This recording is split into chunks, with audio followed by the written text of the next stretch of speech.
Hello, everybody. I'm here to talk about the public speaking assignment we were just given.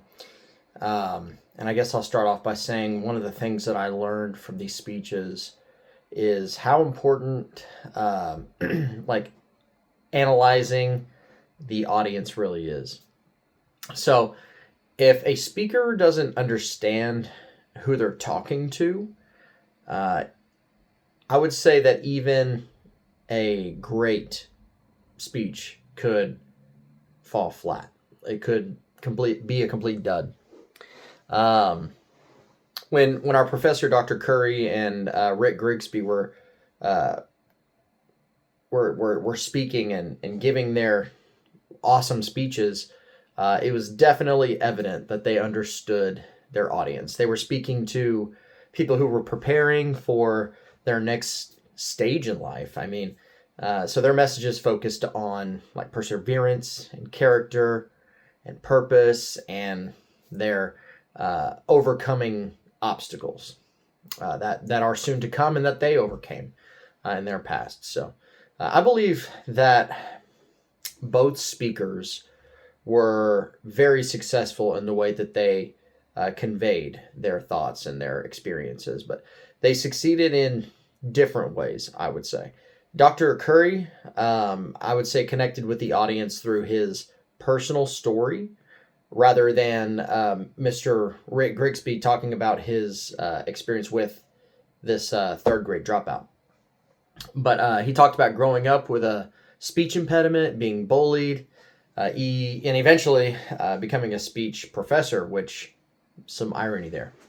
Um, and that gave him credibility because he wasn't just telling people how to overcome challenges that he hadn't lived himself.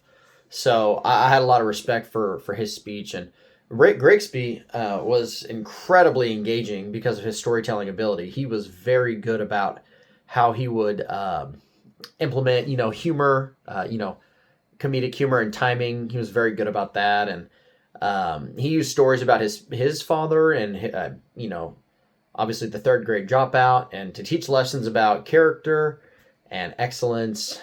And one thing that stuck out to me was resilience. That one really stuck out to me too. But he mixed in humor in the serious moments, which I think really went over well with the crowd and even with me, somebody who was watching, however long ago that was.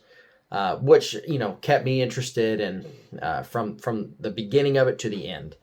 So I think that was really great. And the techniques that both speakers used, I would say, included storytelling, humor, of course, personal experiences, emotional appeals, and repetition.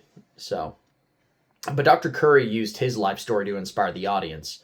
But Rick Grigsby used memorable phrases and stories that made his lessons stick.